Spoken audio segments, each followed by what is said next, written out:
This is what I learned when I started to try to be responsible with my money. You look at people as an investment. What's the best way to invest in people? But you need, if you're going to give away $500 million every single year, you better have somebody who really knows how to manage it. And you better have somebody who has a big, big heart.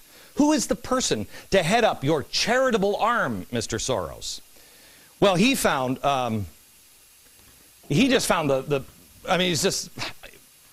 the founder of SDS, the radical student group from the 1960s. You remember. You remember the days of rage, riots? Yeah.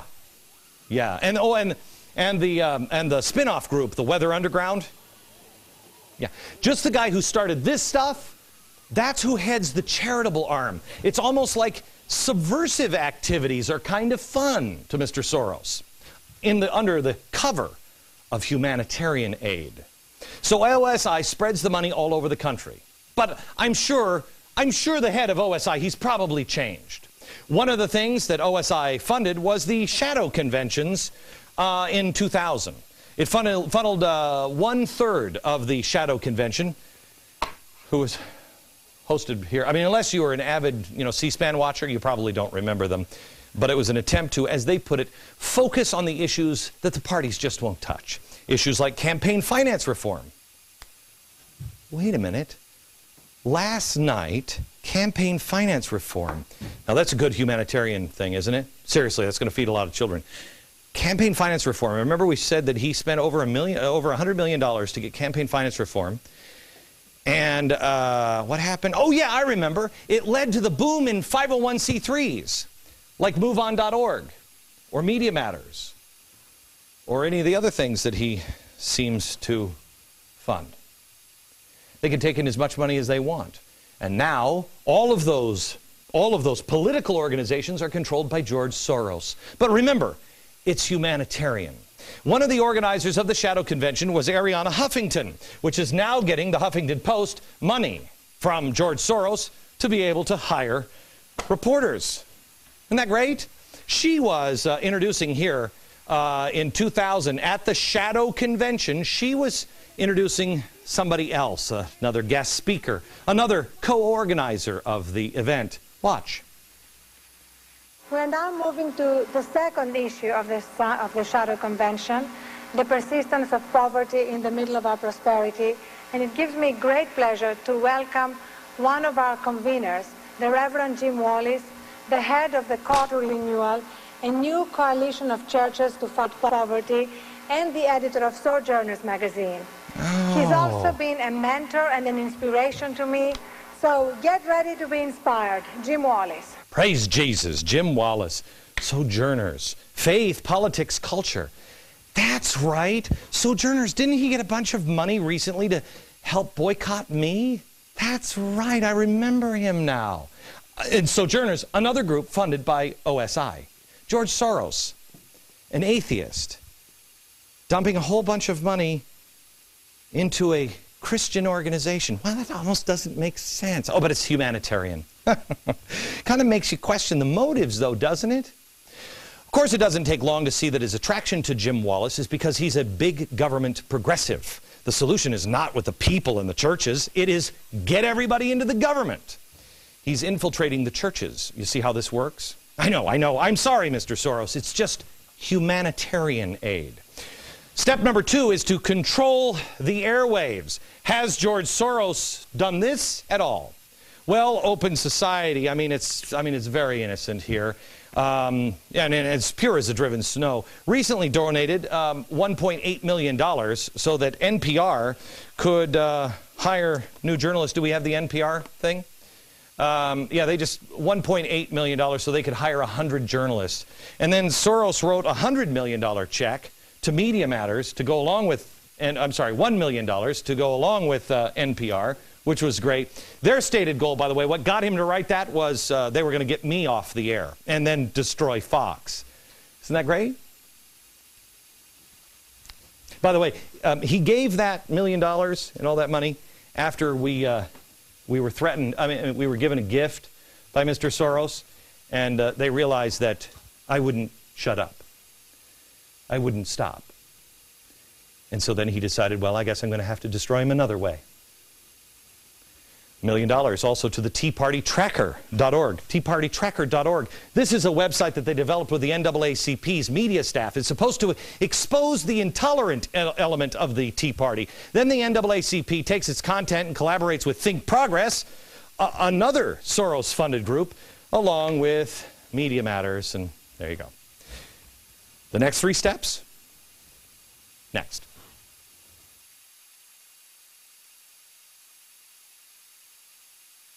We're talking about the plan for control that George Soros uses to take control of governments. The first one was form a shadow government using humanitarian aid as a cover. In George Soros's words, subversive activities. By the way, here's Sojourners. Here's a letter a friend of mine gave me today. This is me on the cover. Glenn Beck doesn't like us. We must be doing something right. It's a fundraising letter for this guy. Number 2, control the airwaves. Is he doing that? Yes. Number 3, destabilize the state and weaken the government and build an anti-government sentiment. Okay, so is he doing this? Well, again, we go back to his organization, his humanitarian organization, heavily funds the Tides Foundation. The Tides Foundation, $4.2 million. They're the ones that funded the anti-capitalist story of stuff indoctrination videos that we have told you that helps kids resent the government that supports a free market system. Tides itself takes some of its money and then sends it on to places like the Apollo Alliance, the home of Van Jones. They're the ones that also crafted the stimulus bill, you know, for the little guy, like Andy Stern. I think we all know how everyone feels about the stimulus bill. Also, OSI decides that they're going to fund a place called the Center for American Progress. You know that one. That's a progressive think tank that churn out big government ideas and who get many of their ideas from another group OSI funds, the IPS. This is the Institute for Policy Studies. You know what they've just come out with? This is great. They've just come out with a couple of things. First, President Obama needs to bypass Congress and issue more executive orders now that the election is over. And they've come out with this exciting new report that says, quote, outside pressure, inside strategy. Wow, that sounds familiar. Inside strategy, outside pressure. It's almost like bottom up, top down. What am I remembering here? Oh yeah, I remember Czechoslovakia. Top to bottom, bottom to top, inside out. Remind me of that, along with George Soros and Van Jones in just a few minutes. I'll show you something that will blow your mind. Step 4. Step 4 is provoke an election crisis. Well, that, of course, they haven't done anything like that. You know, where you lose confidence in the vote? No, no, no. Of course not. Of course, you have OSI funding Acorn. This is a group that's willing to sell, human sex slave traffickers and give them a tax break. Soros also created this, SOS, the Secretary of State Project. This is a group that is specifically designed to groom and elect Secretary of States around the nation because they're the ones who have to certify election results. How do you think, what's his name from Minnesota got in last time? Remember all that? Remember Al Franken is, yeah, who's this project? Isn't that weird? They're the ones that call the shots. And Soros has pumped millions of dollars into voting-related groups. Some of them legitimate. Some get caught doing illegal things. Some are kind of a little shady. I like this one myself. One America Votes. They get money from the Tides. Remember, Soros funds that group. They sent illegal immigrants door to door in Washington State just before this last election to tell people that they were illegal. But you should get out and vote. There's George Soros for you. And then step number 5. Take power.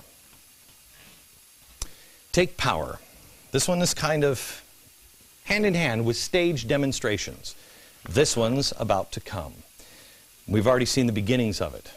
The One Nation rally. We saw this. This is the labor union rally in D.C. as a response to 828, a project of the Tides Center, a.k.a. George Soros Group. OSI also donated to the Ruckus Society. They're a radical environmental justice group known for their aggressive tactics. Remember, that was the guy I told you about last night? It was causing all the riots in Seattle. Then OSI has donated to several groups who are trying to get me off the air. You have Faith in Public Life. That's funded by OSI. They're calling for my head. You have Sojourners, of course. They're calling for my head. You have Media Matters. All of them out of the pocket of George Soros. Mark my words, and I believe I said that for the last 2 years on inflation. As I told you, massive inflation will come, and you're beginning to see it now. Staged demonstrations and riots in the streets, you will see them here. What you're seeing today in the UK, this is students demonstrating in the streets. That's a demonstration, by the way. They will come here too. Because what are they rioting about? That they are cutting services at schools and raising tuitions. Really? Well, they will come, and they will be orchestrated, funded, or they will be exploited by Soros-like groups. If you're watching this show, and George Soros is the puppet master, so I'm sure he's having somebody else watch it, what happens? What happens to all of these groups? What happens to all of these groups? This man is playing God. He thinks he's God. God created the earth in 6 days and then rested on the 7th. Well, George Soros has created all of these things. And believe me, it's not just, in fact, here. Do you have this? Yeah, come here, Aaron. Come here. You stand over here. Stand. Lovely and talented Aaron. These are the Open Society. These are just the things that he has donated to. I just want to show you, because we don't have a lot of time.